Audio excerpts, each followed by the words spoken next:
கூடி நாம் ஜெபிப்போம். எங்களை நேசிக்கிற நல்ல தகப்பனே, இந்த நல்ல வேளைக்காக நன்றி செலுத்துகிற ராஜா.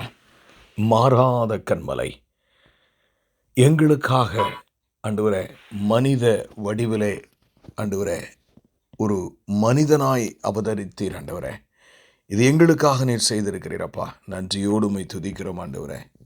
இது நீங்கள் எங்களுக்காக செஞ்சிருக்கீங்க ஆண்டவரே. ஸ்தோத்திரம் ஸ்தோத்திரம் ஆண்டவரே. ஸ்தோத்திரம் ஸ்தோத்திரம் ஸ்தோத்திரம் அப்பா.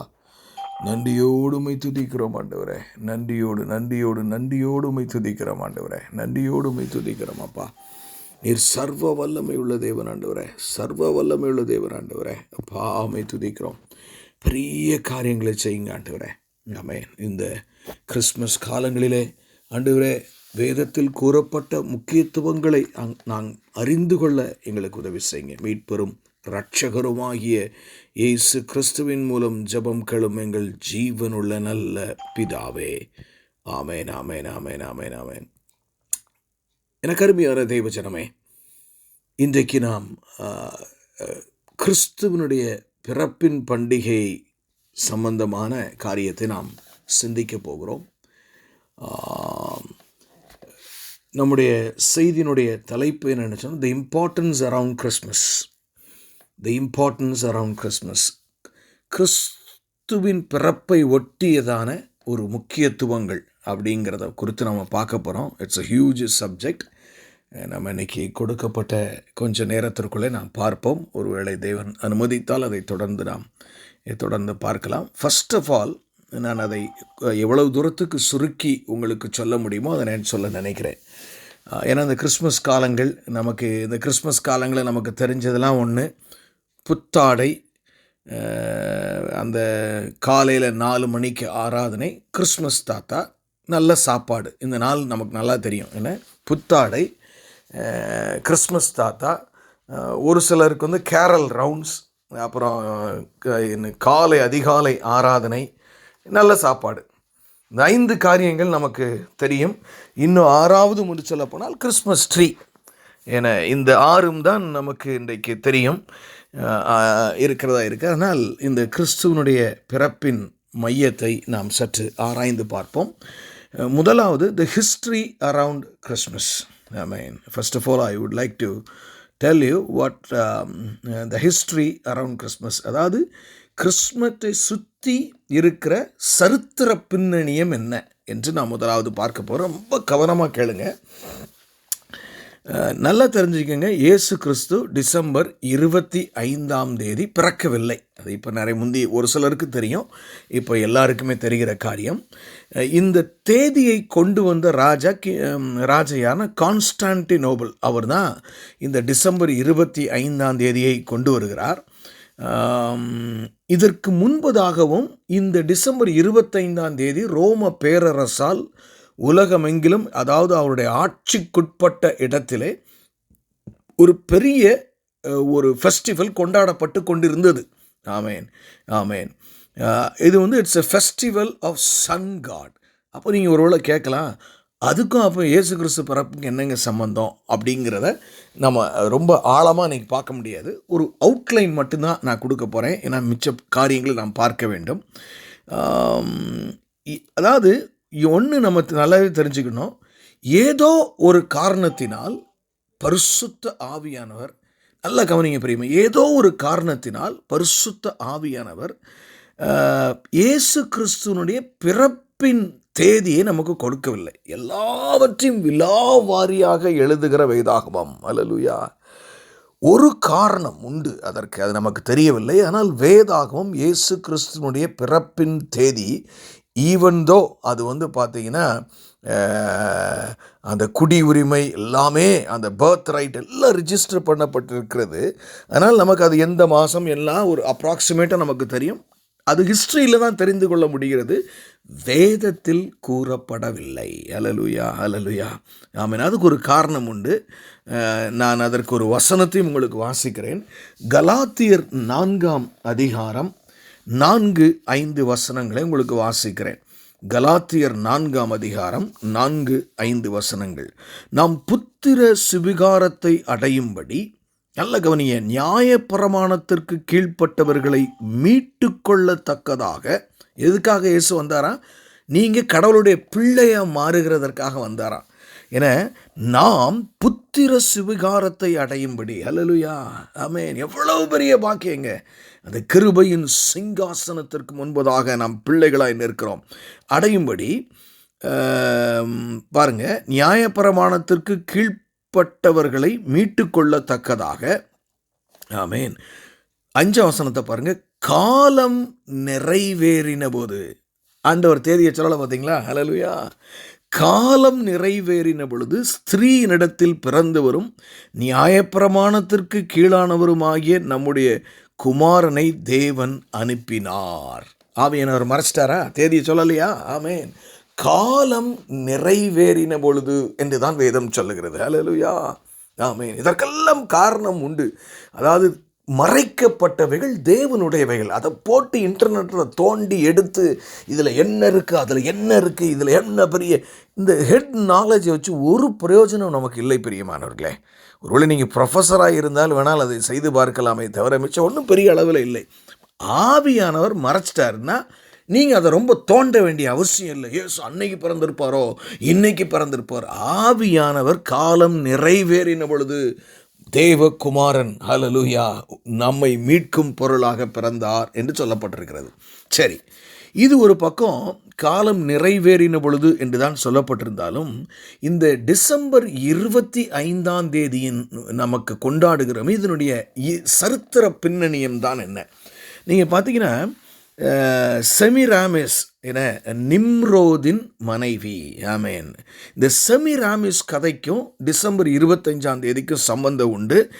எதற்காக நாம் டிசம்பர் 25ஆம் தேதி கிறிஸ்துவின் பிறப்பை கொண்டாடுகிறோம் என்பது நான் கடைசியாக சொல்லுகிறேன். நான் உங்களுக்கு இந்த செமிராமிஸ் என்ற ராணி, அவள் நிம்ரோதை திருமணம் முடித்திருந்தாள். என்னென்னா, அவள் பப்ளிக்காக சொல்கிறா, திடீரென்று பார்த்தால் நிம்ரோது மரித்து போனான். என மரித்த பின்பு அந்த செமிராமிஸ் ஒரு கதையை சொல்லுகிறார்.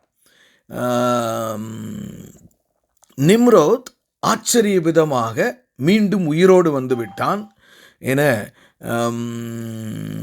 அவன் ஒரு சூரிய கடவுள். அந்த சூரிய கடவுள் அவன் இருக்கிறபடியினாலே, அவன் மரித்தவன் உயிர்த்தெழுந்து விட்டபடியினாலே, அந்த சூரியனினுடைய அந்த கதிர்களினாலே நான் ஆச்சரிய விதமாக மிராக்குலஸாக கற்பம் தரிக்கப்பட்டேன் என்று சொல்லி, ஒருவேளை அவளுடைய தவறான உறவு முறைகளை மறைப்பதற்காக அவள் இப்படி செய்தாளா என்று நமக்கு தெரியவில்லை. அவளுக்கு ஒரு பிள்ளை பிறக்கிறது. அதாவது புருஷன் செத்த பின்னாடி அவளுக்கு ஒரு பிள்ளை பிறக்குது. அந்த பிள்ளை பேர் தான் டாமூஸ் என்று ஆங்கிலத்தில் சொல்லுவார்கள். ஆமென், ஆமென், ஆமென், ஆமென். இந்த நிம்ரோதை நீங்கள் ஆதியாகமத்திலே பார்க்கலாம். ஆமென். இது கிறிஸ்தவம் தோன்றுகிறதற்கு முன்பதாக நடந்த காரியங்கள். ஹல்லேலூயா, ஹல்லேலூயா, ஆமென். நீங்கள் ஆதியாகமத்தில் அவனை குறித்து மிக தெளிவாக பார்க்கிறோம். வேதாகமம் இட்ஸ் அன் அமேசிங் புக். நீங்கள் வாழ்க்கையில் படிச்சுக்கிட்டே இருக்கலாங்க. அவ்வளோ அருமையான புத்தகம். நீங்கள் இந்த காலங்களிலே இவைகளை வாசிக்கிறீர்களா என்று எனக்கு தெரியவில்லை. ஆமீன். அந்த ஆதியாகமம் 10ஆம் அதிகாரம் 8-9 வசனங்களை வாசிக்கிறேன். கூஷ் நிம்ரோதை பெற்றான். இவன் பூமியிலே பராக்கிரமசாலியானான். அவன் கர்த்தருக்கு முன்பதாக பலத்த வேட்டைக்காரனாயிருந்தான். ஆகையால் கர்த்தருக்கு முன்பாக பலத்த வேட்டைக்காரனான நிம்ரோத்தை போல என்னும் வழக்க சொல் உண்டாயிட்டு. அவனை ரொம்ப ஃபேமஸான ஆள் கூட. ஆமேன். இப்போ என்ன நடக்குதுன்னா பிரியமானவர்களே, இப்படி தாமூஸ் ஏன்னா அந்த தாமூஸை குறித்தும் வேதாகமம் சொல்லு. வேதாகமம் எதையா விட்டு வைக்குமா? ஆமேன். உங்கள் பேரெல்லாம் எழுதி வச்சிருக்கிறாருங்க பரலோக ராஜ்யத்தில். ஹல்லேலூயா, ஆமேன். இவனுக்கு பிறந்த இவன் செத்த பின்னாடி இவனுக்கு பிறந்த பிள்ளையாக கருதப்படுகிற, அதாவது ஒரு சரித்திரம். ஏன்னா இது நீங்கள் இது உடனே உண்மைன்னு நினச்சிடாதீங்க. அவளுடைய தவறான வாழ்க்கை முறையிலே ஒருவேளை இது பிறந்திருக்கலாம், நமக்கு தெரியாது. ஆமேன். எசேக்கியல் 8ஆம் அதிகாரம் 14-15 வசனங்களை நான் உங்களுக்கு வாசிக்கிறேன். எசேக்கியல் 8ஆம் அதிகாரம் 14-15. என்னை கர்த்தருடைய ஆலயத்துக்கு வடக்கே வாசலின் நண்டையிலே கொண்டு போனார். இதோ அங்கே தாமூசுக்காக அழுது கொண்டிருக்கிற ஸ்திரீகள் உட்கார்ந்திருந்தார்கள். ஆமென், ஆமென். அப்பொழுது அவர், மனுபுத்திரனே, இதை கண்டாயா? இதிலும் அதிக அருவருப்புகளை இன்னும் காண்பாய் என்று என்னுடனே சொல்லி. அல்லேலூயா. எனக்கு அருமையான தேவஜனமே, எனக்கு அருமையான தேவஜனமே, லிசன் டு மீ. இந்த தாமூஸை குறித்து, இந்த தாமூஸ் பிறந்ததை ஒரு சூரிய கடவுளின் மகன் பிறந்து விட்டான் என்று சொல்லி ஒரு பெரிய பிசாசின் விழாவாக கொண்டாடப்பட்டு கொண்டிருந்ததை கான்ஸ்டான்டினோபிள் ஆண்டவராகிய இயேசு கிறிஸ்துவை ஏற்றுக்கொண்ட பின்பு ஞானமான ஒரு முடிவை எடுக்கிறார். அவர் என்னன்னா, இயேசு கிறிஸ்து பிறந்த தேதியை கண்டுபிடிச்சு அதில் கிறிஸ்மஸை கொண்டாடினோம்னா 2 ஃபெஸ்டிவல் உலகத்தில் இருக்கும். ஒருவேளை இதைவிட அது தலை சிறந்ததால் வந்துவிடக்கூடாது என்று அவர் தீர்மானித்தபடியினாலே அந்த பழைய பிசாசின் வழிபாடினுடைய அந்த பண்டிகையை ஓய்த்து விட வேண்டும் என்று கருதி அன்றைக்கு இயேசு பிறந்ததாக அதை மாற்றுகிறார். அல்லேலூயா. இதை தான் நம்ம இனிமேல் இம்பார்ட்டன்ஸ் கொடுக்கணும். இயேசு கிறிஸ்து பிறப்பு தான் முக்கியம், இது முக்கியம் இல்லை. ஒருவேளை இயேசு கிறிஸ்துனுடைய பிறப்பை இன்னொரு நாள் கொண்டாடினால் இந்த ஃபங்க்ஷனையும் மக்கள் விடமாட்டான். அவன் பாரம்பரியமாக கொண்டாடி பழகிட்டான், இதை நிப்பாட்ட மாட்டான்னு சொல்லி இவங்களையே மாற்றணும் என்பதற்காக அவர் செய்திருக்க வேண்டும் சரித்திரத்தில் என்று நான் நினைக்கிறேன். பிரியமானவர்களே, இந்த அளவுக்கு நீங்கள் சரித்திர பின்னணியத்தை தெரிந்தால் போதும் என்று நான் நினைக்கிறேன். அடுத்து பார்த்தீங்கன்னா, இந்த ஹிஸ்ட்ரி பிஹைண்ட் இதை தான் நம்ம இப்பொழுது பார்த்தோம் இல்லையா?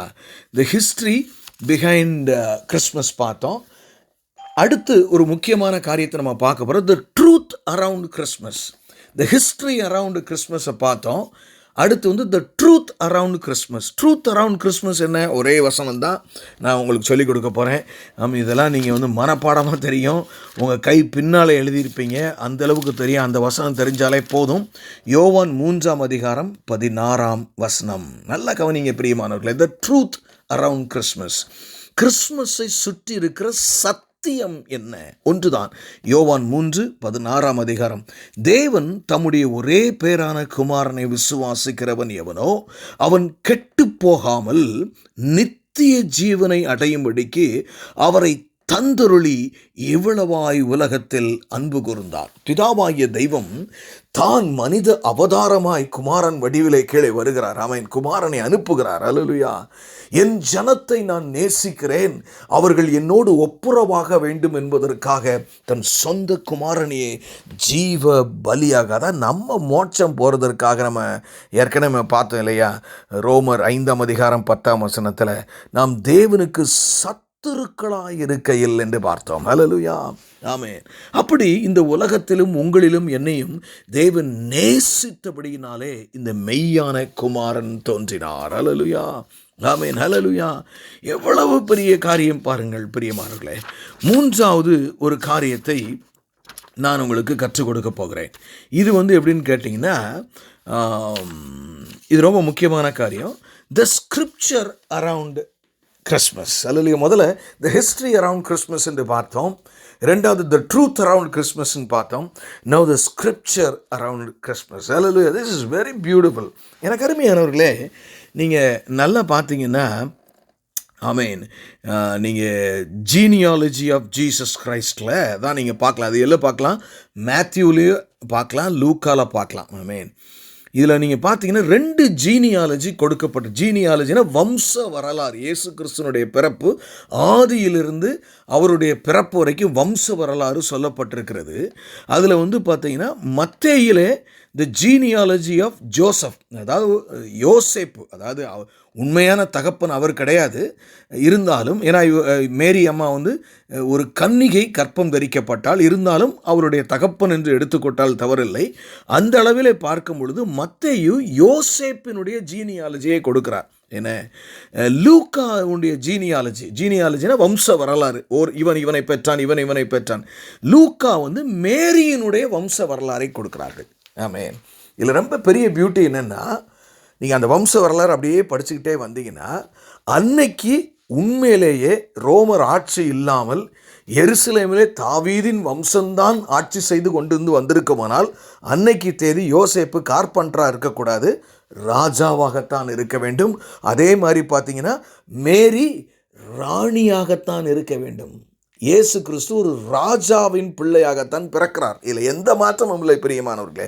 You refer any scripture or go to any history, this is the truth. இந்த 2 ஜீனியாலஜி ஏன் வேதத்தில் கொடுக்கப்பட்டிருக்கிறது? ஒன்று கொடுத்தால் போதுமே என்று நீங்கள் கேட்கலாம் ஒருவேளை. அல்லேலூயா. கவனமாய் கேளுங்கள், நாம் அதிகம் பார்க்க வேண்டி இருக்கிறது. மத்தேயுனுடைய ஜீனியாலஜி ஜோசஃபுடைய ஜீனியாலஜி. அதாவது ஆவியானவர் என்ன சொல்லுகிறார் என்றால், அப்பாவளியை எடுத்துக்கொண்டாலும் சரி, அம்மாவளியை எடுத்துக்கொண்டாலும் சரி, பிறக்க இருக்கிற இரட்சகர் அவர் ராஜாவாகவே இருக்கிறார், யூதர்களின் வழியாக என்று சொல்லப்பட்டிருக்கிறது.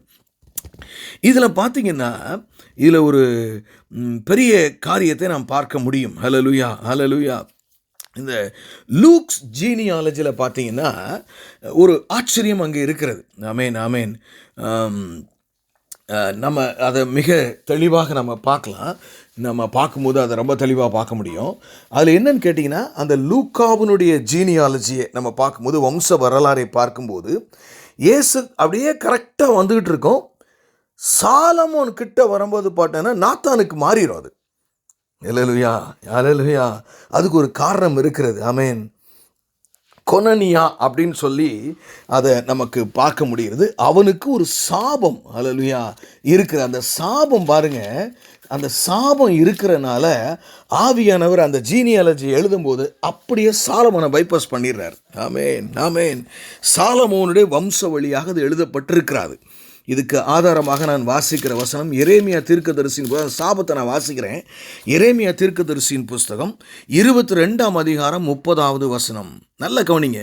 இந்த புருஷன், அதாவது எந்த புருஷன்? ஹல்லேலூயா, ஆமே. நாம் நீங்கள் அதற்கு இங்கிட்ட தள்ளி வாசித்தீங்கன்னா 24ஆம் வசனத்தில் தெரியும். யூதாவின் ராஜாவாகிய யோயாக்கீமின் குமாரன் கோனியா.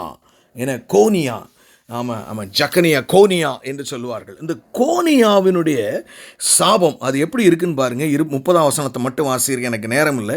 இந்த புருஷன் சந்தானமற்றவன். நல்ல கவனிங்க, நல்ல கவனிங்க. சந்தானமற்றவன், தன் நாட்களில் வாழ்வடையாதவன் என்று இவனை குறித்து எழுதுங்கள். அவன் வித்தில் ஒருவனாகிலும் வாழ்வடைந்து தாவீதின் சிங்காசனத்தில் வீற்றிருந்து யூதாவை அரசாளப் போகிறதில்லை என்று கர்த்தர் சொல்லுங்க. அவன் வித்து இல்லை யாருமே ராஜாவாக இருக்கக்கூடாது.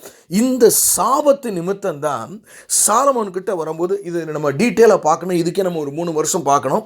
இது ரொம்ப நீங்கள் போட்டு குழப்பிக்கிட வேண்டிய அவசியம் இல்லை. ஆவியானவர் எல்லாவற்றையும் நேர்த்தியாக எழுதியிருக்கிறார்.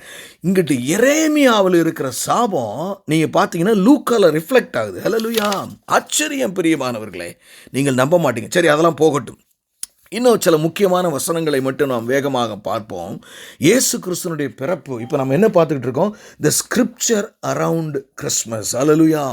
இப்போ நம்ம ஆதியாகமம் கிட்டத்தட்ட இன்றைக்கு இருந்து பார்த்தோம்னா 6000 வருஷம் இல்லாவிட்டால் இயேசு கிறிஸ்துனுடைய பிறப்பிலிருந்து நாம் பார்த்தோம் என்று சொன்னால் 4000 வருஷத்திற்கு முன்பதாகவே இயேசு கிறிஸ்துனுடைய பிறப்பு தெள்ளத் தெளிவாக சொல்லப்படுகிறது. எந்த மனுஷனுடைய பிறப்பு முந்தின நாள் சொல்லப்படுறது எனக்கு பெருசு.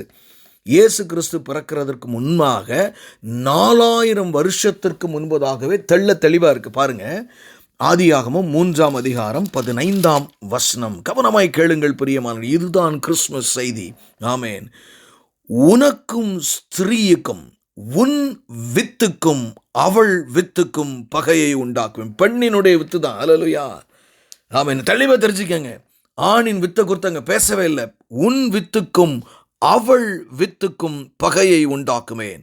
அவர் உன் தலையை நசுக்குவார், நீ அவர் குதிங்காலை நசுக்குவார். எப்படி ஒரு கன்னிய இடத்தில் அவர் மேசியா தோன்றுவார் என்றும், அவர் சிலுவையிலே குதிங்கால்களிலே அவருடைய கால்களிலே காயம் ஏற்பட்டு சிலுவை மரணமாய் மரிப்பார் என்றும் தெள்ள தெளிவாக 4000 வருஷத்திற்கு முன்பதாகவே சொல்லப்பட்டிருக்கிறது. எனக்கு அருமையானவர்களே, இதுவே சத்தியம். ஹல்லேலூயா. எவ்வளவு உண்மையுள்ள தேவன் என்று பாருங்கள். தன் வார்த்தைகள் எல்லாம் உண்மையுள்ளவர். ஹல்லேலூயா, ஹல்லேலூயா, ஆமேன். அது மாத்திரமல்ல பிரியமானவர்களே, இன்னொரு வசனத்திற்கு நேராகவும் நான் உங்களை கூட்டிக் கொண்டு நான் நிறைய பேசணும் என்ற ஆசை, ஆனால் நேரங்கள் இல்லை. ஏன்னா இந்த காலத்தை விட்டுவிட்டால் இது சொல்வதற்கு வழி இல்லாமல் போய்விடும் விடுமோ என்று நான் நினைத்துத்தான் இன்றைக்கு இந்த காரியத்தை நான் சொல்ல வேண்டும் என்று நான் யோசித்தேன். இன்னொரு வசனத்தை உங்களுக்கு காட்டி கொடுக்கிறேன். எண்ணாகமம் 24 அதிகாரம். கவனமாய் கேளுங்கள். இது கர்த்தராகிய இயேசு கிறிஸ்துவின் மீட்பின் நற்செய்தியாகிய இந்த கிறிஸ்துமஸ் காலங்களை குறித்து நமக்கு சொல்லுகிறது. எண்ணாகமம் 24 அதிகாரம் 17 வசனம். பிலேயாம் அங்கே அவர் என்னமோ செய்ய நினைக்கிறார், ஆவியானவர் அவனை கொண்டு தீர்க்கமாய் பேசுகிறார். அல்லேலூயா. என்ன பேசுகிறார் என்று பாருங்கள். ஆமேன். 24 அதிகாரம் 17 வசனம். ஆமேன். அவரை காண்பேன், இப்பொழுதல்ல, அவரை தரிசிப்பேன், சமீபமல்ல, ஒரு நட்சத்திரம் யாக்கோவில் இருந்து உதிக்கும். அல்லேலூயா. ஆமேன். ஒரு செங்கோல் இஸ்ரவேலில் இருந்து எழும்பும், அது மோவாபின் எல்லைகளை நெருக்கி சேத் புத்திரர் எல்லையை நிர்மூலமாக்கும். ஒரு நட்சத்திரம் யாக்கோவில் இருந்து எழும்பும். ஹல்லேலூயா. எத்தனை வருஷத்துக்கு முன்னாடி தெரியுமாங்க? ஹலோ, கவனிங்க. இயேசு கிறிஸ்து கன்னி மரியாடத்தில் தோன்றுகிறதற்கு 1500 வருஷங்களுக்கு முன்பதாக ஒரு நட்சத்திரத்தை கொடுத்த வேதம் சொல்லுகிறது. ஹல்லேலூயா. என் மீட்பர் உயிரோடு இருக்கிறவர். ஹல்லேலூயா. அத்தனை ஹிஸ்டாரிக்கல் இவன்ஸையும் கையில் கொண்டவர். அவர் எந்த நட்சத்திரங்களையும் பேர் சொல்லி அழைக்கிறவர். அவர் சரித்திரங்களை நிர்ணயிக்கிற ஒரு கர்த்தர், உங்களுடைய கர்த்தர். அல்லேலூயா. அவர் சொல்லுகிறார், ஒரு நட்சத்திரம் யாக்கோவில் இருந்து உதிக்கும். அல்லேலூயா. என்னங்க உங்களுக்கு வேணும்? அல்லேலூயா. அது மாத்திரமா? இன்னும் பாருங்க, இந்த இயேசு கிறிஸ்துவனுடைய பிறப்பு 800 வருடங்களுக்கு முன்பதாக, கிட்டத்தட்ட 800 வருடங்களுக்கு முன்பதாக ஏசாயா தீர்க்கன் என்ன சொல்லுகிறான் என்று பாருங்கள். கவனியுங்கள் பிரியமானவர்களே. இது சர்வ வல்லவரின் வார்த்தை. ஹல்லேலூயா. ஏசாயா தீர்க்கதரிசியின் புஸ்தகம் 11 அதிகாரம் 1 வசனம். ஏசாயா தீர்க்கதரிசியின் புஸ்தகம் 11 அதிகாரம் 1 வசனம். ஈசா என்னும் அடிமரத்திலிருந்து ஒரு துளிர் தோன்றி. ஹல்லேலூயா. ஈசா என்னும் அடிமரத்திலிருந்து ஒரு துளிர் தோன்றி அவன் வேர்களிலிருந்து ஒரு கிளை எழும்பி செழிக்கும். ஞானத்தையும் உணர்வையும் அருளும் ஆவியும், ஆலோசனையையும் பலனையும் அருளும் ஆவியையும், அறிவையும் கர்த்தருக்கு பயப்படுகிற பயத்தையும் அருளும் ஆவியும் ஆகிய கர்த்தருடைய ஆவியானவர் மேல் அவர் மேல் தங்கியிருப்பார். மரியாதையோடு எழுதப்பட்டிருக்கிறது. ஹல்லேலூயா. என்ன வேணும் பிரியமானவர்களே உங்களுக்கு? ஹல்லேலூயா. இவைகளெல்லாம் தேவனுடைய காரியமாகவே இருக்கிறது. அது மாத்திரமா? இன்னும் நீங்கள் பார்த்தால் மிக அழகாக காரியங்களை நாம் பார்த்து கொண்டே போகலாம் பிரியமானவர்களே. எரேமியா தீர்க்கதரிசியின் புஸ்தகம் 23 அதிகாரத்திலிருந்து ஒரு வசனத்தை நம்ம இப்போ என்ன பார்த்து கொண்டிருக்கிறோம்? The scripture around Christmas. ஹல்லேலூயா. கிறிஸ்துவின் பிறப்பை சுற்றி வேதாகம வசனங்களை நாம் பார்த்து கொண்டிருக்கிறோம். எரேமியா தீர்க்கதரிசியின் புஸ்தகம் 23 அதிகாரம் 5 வசனம் 6 வசனத்தை நான் உங்களுக்கு வாசிக்கிறேன். ஆமேன், ஆமேன். இதோ நாட்கள் வரும் என்று கர்த்தர் சொல்லுகிறார், அப்பொழுது தாவீதுக்கு ஒரு நீதியுள்ள கிளை எழும்ப பண்ணுவேன். அவர் ராஜாவாக இருந்து ஞானமாய் ராஜரீகம் பண்ணி பூமியிலே நியாயத்தையும் நீதியையும் நடப்பிப்பார். அவர் நாட்களில் யூதா ரட்சிக்கப்படும், இஸ்ரவேல் சுகமாய் வாசம் பண்ணும். அவருக்கு இடும் நாமம் நமது நீதியாய் இருக்கிற கர்த்தர் என்பதே. ஹல்லேலூயா. அவருடைய நாமம் என்னதான்? கர்த்தர் என்பது அவர் நாமமா? ஆமென். பிரியமானவர்களே, எவ்வளவு கடவுளுடைய வார்த்தையை நாம் பார்க்க முடிகிறது என்று பாருங்கள். அடுத்தபடியாக இன்னும் கொஞ்சம் ஒரு டெப்த்துக்கு நான் உங்களை கொண்டு செலுத்த நான் விரும்புகிறேன். ஹல்லேலூயா. ஆமென், ஆமென். நமக்கு நேரம் இல்லை, இருந்தாலும் நாம் சீக்கிரமாக அதை பார்க்கலாம். இதே பின்னாடி கொஞ்சம் போவோம். ஏசாயா தீர்க்கதரிசியின் புஸ்தகம் 7 அதிகாரம் 14 வசனம். ஆமென். ஏசாயா தீர்க்கதரிசியின் புஸ்தகம் 7 அதிகாரம் 14 வசனம். ஆதலால் ஆண்டவர் தாமே உங்களுக்கு ஒரு அடையாளத்தை கொடுப்பார். ஹல்லேலூயா. ஆமென், ஆமென். அது எப்படி இருக்குமா? இதோ ஒரு கன்னிகை கர்ப்பவதியாகி ஒரு குமாரனை பெறுவாள், அவருக்கு இம்மானுவேல் என்று பெயரிடுவாள். ஹல்லேலூயா. எப்படியா? ஒரு கன்னிகை கர்ப்பவதியை எங்க ஆதியாகமம் 3:15 பார்த்தது திருப்பி இங்கே ரிஃப்ளெக்ட் ஆகுது. ஹல்லேலூயா. ஆமென். பிரியமானவர்களே, இது எப்படி ஃபுல்ஃபில் ஆச்சுன்னா, அப்பா சொன்னது தாங்க. வேதத்தில் எழுது தாங்க. இஸ்ரவேலின் தேவனுடைய வேதத்தை இன்னும் நீங்களாம் சரியாக நம்மளாம் வாஸ்தமான எனக்கு தெரியலங்க. இதுக்கு இன்னும் முக்கியத்துவம் கொடுக்கலங்க. ஹல்லேலூயா. மத்தேயு 1:18 நான் உங்களுக்கு வாசிக்கிறேன். இயேசுவினுடைய ஜனனத்தின் விவரமாவது, அவருடைய தாயாகிய மரியாள் யோசேப்புக்கு நியமிக்கப்பட்டிருக்கையில் அவர்கள் கூடி வரும் முன்னே அவள் பரிசுத்த ஆவியினாலே கர்ப்பவதியானாள் என்று காணப்பட்டது. அல்லேலூயா. ஆமென். பாருங்க, அவருடைய பிறப்புக்கு கிட்டத்தட்ட 800 வருஷங்களுக்கு முன்பதாகவே தெள்ள தெளிவாக ஒரு கன்னிகைதான் கர்ப்பவதியாய் மேசியாவை தருவாள் என்று சொல்லி எழுதினது மத்தேயு 1:18-23 நிறைவேறுகிறதா இருக்கிறது. ஹல்லேலூயா. அது மாத்திரமா? ஆமென், ஆமென், ஆமென். இன்னொரு ஆச்சரியத்தை நான் உங்களுக்கு காட்ட விரும்புகிறேன். தயவு செய்து இந்த வேதத்தை சாதாரண புத்தகமாய் நீங்கள் பார்க்காதிருங்கள். ஹல்லேலூயா. எங்கு திருப்பினாலும் சத்தியமும் உண்மையும் வெளிப்படும். ஹல்லேலூயா. சங்கீதம் 72 9-10 வாசிக்கிறேன். சங்கீதம் 72 9-10. ஆமென், ஆமென். பிரியமானவர்களே, வனாந்தரத்தார் அவருக்கு முன்பாக குனிந்து வணங்குவார்கள். ஹல்லேலூயா. அவருடைய சத்துருக்கள் மண்ணை நக்குவார்கள். தர்ஷீஷின் ராஜாக்களும் தீவுகளின் ராஜாக்களும் காணிக்கைகளை கொண்டு வருவார்கள். ஷோபாவிலும் சேபாவிலும் உள்ள ராஜாக்கள் வெகுமானங்களை கொண்டு வருவார்கள். கிழக்கிலிருந்து சாஸ்திரிகள் வந்தாங்கல்ல, தெளிவாக இருக்குங்க. ஹல்லேலூயா. வெகுமதிகளை கொண்டு வருவார்களாம். ஹல்லேலூயா. இது நிறைவேறிச்சா? நிறைவேறுமா? பைபிளில் ஒன்று சொன்னது தாங்க. இந்த நிறைவேறுமாங்கிறதுக்கு நீங்கள் உங்களுக்கு புரியாமல் இருக்கலாம், மனுஷனுக்கு விளங்காமல் இருக்கலாம், ஆனால் நிறைவேறியே தீரும். மத்தேயு 2:10-11 நான் உங்களுக்கு வாசித்து காட்டுகிறேன். ஆமென். அவர்கள் அந்த நட்சத்திரங்களை கண்டபொழுது மிகுந்த ஆனந்த சந்தோஷம் அடைந்தார்கள். அவர்கள் தங்கள் அந்த வீட்டுக்குள்ளே பிரவேசித்து பிள்ளையும் அதன் தாயாய மரியாளையும் கண்டு சாஷ்டாங்கமாய் விழுந்து அதை பணிந்து கொண்டு தங்கள் பொக்கிஷங்களை திறந்து பொன்னையும் தூப வர்க்கத்தையும் வெள்ளை போளத்தையும் அதற்கு காணிக்கையாக வைத்தார்கள். சொன்னபடியே நடக்கும். பிரியமானவர்களே, தீர்க்க தரிசனமாய் சங்கீதம் 72:9-10 சொல்லப்பட்ட வார்த்தைகள் நிறைவேறியே ஆகும். ஹல்லேலூயா. ஹல்லேலூயா. சரி, அது மாத்திரமா பிரியமானவர்களே? ஆமென், ஆமென்.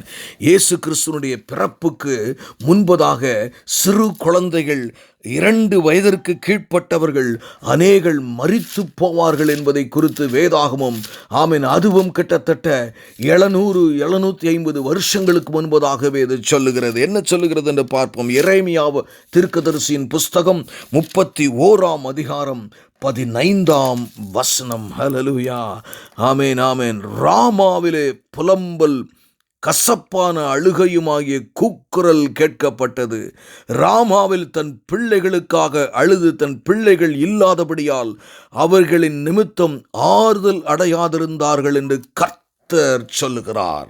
அது நடந்துச்சா பிரியமானவர்களே? ஹல்லேலூயா.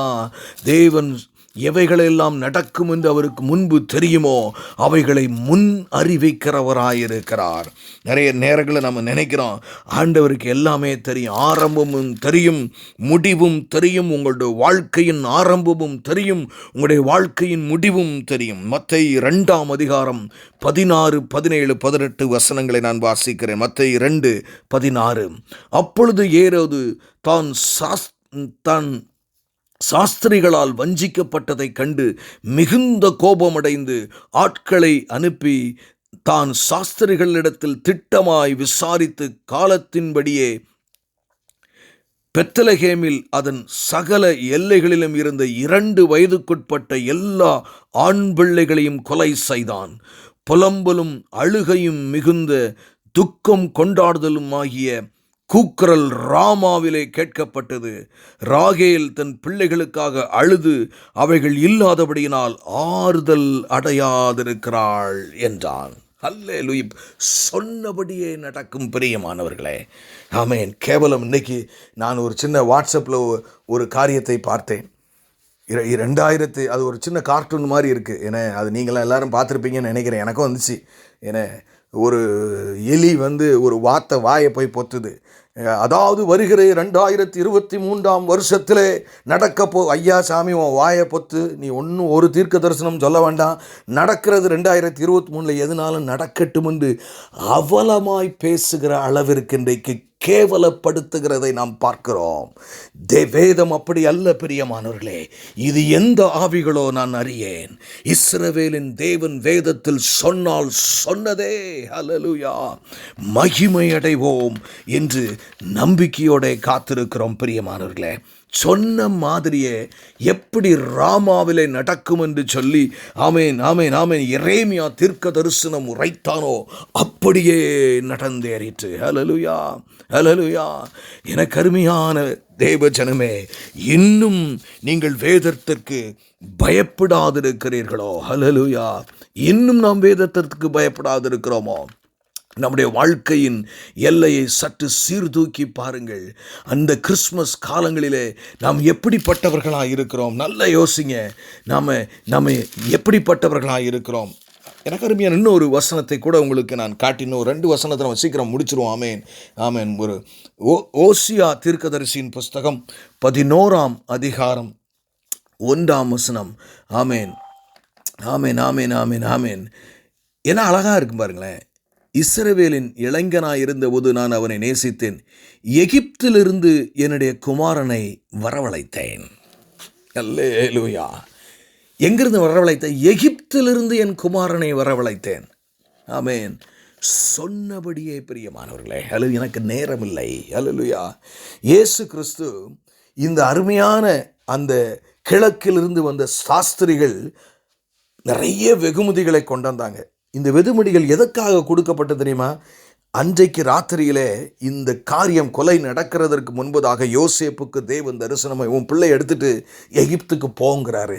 2 வருஷம் அவர்கள் எகிப்தில் இருந்தார்கள். நான் அந்த இடத்தை பார்த்திருக்கிறேன். ஹல்லேலூயா. அவர்கள் 2 வருஷத்துக்கு அவங்களுக்கு எவ்வளவு பணம் வேணுமோ அத்தனையும் ஏற்கனவே பேக் பண்ணி ஆண்டவர் கொடுத்துட்டார், ஆவியானவர். ஹல்லேலூயா. ஆமேன். உபத்திரவங்கள் வரலாம், அதிலிருந்து உங்களையும் என்னையும் காப்பாற்றுகிறதற்கு சர்வ ஞானமும் வல்லமையும் உள்ளவர் நம்முடைய தேவன். பயப்படாதிருங்கள் பிரியமானவர்களே. சொன்ன மாதிரியே எகிப்திற்கு போய் 2 வருஷம் முடிஞ்சவுடனே மீண்டும் யோசேப்போடு தேவன் பேசுகிறார். உன் மகனை கொலை செய்ய தேடினவர்கள் இல்லை, நீ புறப்பட்டு போ இஸ்ரவேல் தேசத்துக்கு என்று சொல்லுகிறார். எகிப்திலிருந்து என் குமாரனை நான் அழைத்தேன். ஹல்லேலூயா ஹல்லேலூயா. ஆமேன் ஆமேன் ஆமேன். பிரியமானவர்களே, ஆண்டவர் வாக்கு மாறாதவர். சொல்லிட்டு சும்மா அப்படி விட்டு போகிறவர்ல, உங்களுடைய வாழ்க்கையும் அப்படி கையில் கம்ப்ளீட்டாக வச்சிருக்கிறாரு. அவர் பக்கம் வாருங்கள் பிரியமானவர்களே, அவர் பக்கம் வாருங்க. ஆமேன் ஆமேன். அழகாக சொல்கிறார் பாருங்க. ஏசாயா தீர்க்கதரிசியின் புஸ்தகம் 9ஆம் அதிகாரம் 6ஆம் வசனம். நமக்கு ஒரு பாலகன் பிறந்தார், நமக்கு ஒரு குமாரன் கொடுக்கப்பட்டார், தத்துவம் அவர் தோளில் மேல் இருக்கும், அவர் நாமம் அதிசயமானவர், ஆலோசனை கர்த்தா, வல்லமையுள்ள தேவன், நித்திய பிதா, சமாதான பிரபு எனப்படும். ஹல்லேலூயா ஹல்லேலூயா. என்ன வேணுங்க என்ன உங்களுக்கு? அவர் எப்படிப்பட்ட இலக்கணத்தில் வருவார் என்று தெள்ள தெளிவாக 800 வருடங்களுக்கு முன்பதாகவே அது எழுதப்பட்டிருக்கிறது. ஆமேன். நிறைய பேருக்கு பார்த்தா என்ன பைபிள் என்ன எழுதியிருக்கு, என்னத்தையோ அவசரமாக ஓடி என்னத்தையோ வாசிட்டு போவோம். ஆமாம், நம்ம அப்படி தான் நினைக்கிறோம் பெரியமானவர்களே. நிறைய நேரங்களில் நான் இன்னொரு காரியத்தை உங்களுக்கு நான் வாசிக்கிறேன். மீகா தீர்க்கதரிசியின் புஸ்தகம் 5ஆம் அதிகாரம். ஆமேன் 2ஆம் வசனம். ஆமேன். நல்ல கவனிங்க. எப்பிராத்தா எனப்பட்ட பெத்லகேமே, நீ யூதாவியாவில் உள்ள ஆயிரங்களுக்குள்ளே சிறியதாயிருந்தும் இஸ்ரவேலை ஆளப்போகிறவர் உன்னிடத்திலிருந்து புறப்பட்டு என்னிடத்தில் வருவார். அவருடைய புறப்படுதல் அநாதி நாட்களாகிய பூர்வத்தினுடையது. ஹல்லேலூயா. ஆமேன். ஆண்டவர் இயேசு கிறிஸ்து கிட்டத்தட்ட 800-700 வருஷத்துக்கு முன்பதாகவே மேசியா எந்த ஊரில் எவ்வளவு யோசித்து பாருங்க பெரியமானவர்களே. 700 வருஷத்துக்கு முன்பதாக மேசியா எந்த ஊரில் பிறப்பார்? எப்பிராத்தா எனப்பட்ட பெத்லகேம். ஏன் தெரியுமா? 3 பெத்லகேம் இருந்துச்சு அந்த காலத்தில். ஹல்லேலூயா. அதில் ஸ்பெசிஃபிக்காக எந்த பெத்லகேமில் பிறப்பாருயா அதை தெளிவாய் பாருங்க. இது நடந்துச்சா நடக்கலையா? இந்த அந்த அந்த காலத்தில் குடிமுரிமை எழுதப்படுகிறதுக்கு ஒரு சிந்தனை வந்ததே இந்த வார்த்தை நிறைவேறத்தக்கத்தான். மத்தேயு 2ஆம் அதிகாரம் 4-6 வசனங்களை நான் உங்களுக்கு வாசிக்கிறேன். ஆமென். அவன் பிரதான ஆசாரியன் ஜனத்தின் வேதபாரகர் ஆமென் எல்லோரையும் கூடி வரச் செய்து கிறிஸ்துவானவர் எங்கே பிறப்பார் என்று அவரிடத்தில் விசாரித்தான். அதற்கு அவர்கள் யூதேயாவில் உள்ள பெத்லகேமிலே பிறப்பார். அல்லேலூயா. பிறந்தாரா பிறக்கலையாங்க? What else you need? இன்னும் ஒரு செக்ஷன் இருக்கிறது, அவர் ரெஸ்பான்சிபிலிட்டி. நான் அதை சொல்வதற்கு எனக்கு நேரமில்லை. இந்த கிறிஸ்துவின் பிறப்பு கடைசி அதையும் ஒரு வார்த்தை சொல்லிடுறேன். அவர் ரெஸ்பான்சிபிலிட்டி அரவுண்ட் கிறிஸ்மஸ். முதலாவது பார்த்தோம் த ஹிஸ்ட்ரி அரவுண்ட் கிறிஸ்மஸ், ரெண்டாவது பார்த்தோம் த ட்ரூத் அரவுண்ட் கிறிஸ்மஸ், மூன்றாவது பார்த்தோம் த ஸ்கிரிப்சர் அரவுண்ட் கிறிஸ்மஸ், நான்காவது ரெஸ்பான்சிபிலிட்டி, நம்முடைய ஆமென் ரெஸ்பான்சிபிலிட்டி, கடமைகள், கிறிஸ்ம காலத்து கடமைகள். நீங்களே அல்வாவை கிண்டி பிரியாணியை போட்டு சாப்பிட்றத நிப்பாட்டுங்க. ஏழைகளுக்கு ஆகாரத்தை கொண்டு நீங்கள் பட்னியாக கூட அன்னைக்கு இருங்க. விவேகானந்தரே கிறிஸ்துவனுடைய பிறப்பாகிய கிறிஸ்மஸ் அன்னைக்கு அவர் சொல்லுகிறார், நான் உபவாசத்திலிருந்து இயேசுவை நோக்கி பார்ப்பேன் என்று சொல்லுகிறார். அவருடைய ஜேர்னலில் எழுதுகிறார். ஹல்லேலூயா. நீங்கள் பிறருக்காக வாழுகிற நாளாயதை மாற்றுங்கள்.